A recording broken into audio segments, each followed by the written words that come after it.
Well, hey guys, thanks so much for checking out this video today. I want to show you how you can remove a door in your own house. Instead of grabbing your screwdriver and taking the hinge off and all of those type things, I just want to show you how you can actually just remove the door pretty easily. This is pretty quick. It's not too hard. I've seen people use screwdrivers for this, but I will say be careful with that because it will mess up the end of your screwdriver. I usually recommend either a pin punch or even a nail punch, and you can just put this right under here and just go ahead and tap this bolt right here out of here, and I'll show you how you do that here in just a second. So here's your bottom hinge. Again, your door is shut, so that's what's going to hold your door together when you take these pins out. And again, I'm just going to be using this little punch.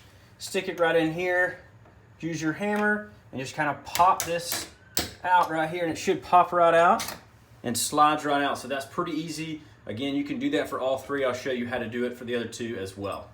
Again, same thing, just gonna take your punch right under here, just tap it a little bit. Comes right out, pretty easy. One more time, up top.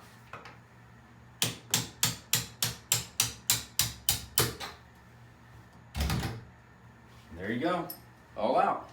So now that all the pins have been removed, you can now remove your door. Just go ahead and open the latch, grab your door.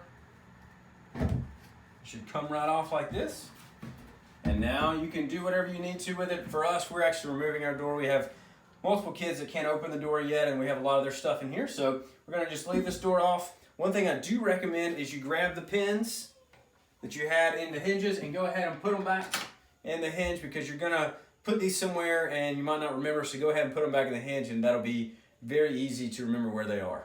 All right guys, thanks again for checking out this video today. Hopefully it was helpful, and if it was, I'd love to know that. You can leave a like and subscribe down below, and if you have any questions, put those in the comments. You can also check out one of these videos that have popped up here as well, but I hope you have a great day, and we'll see you in the next video.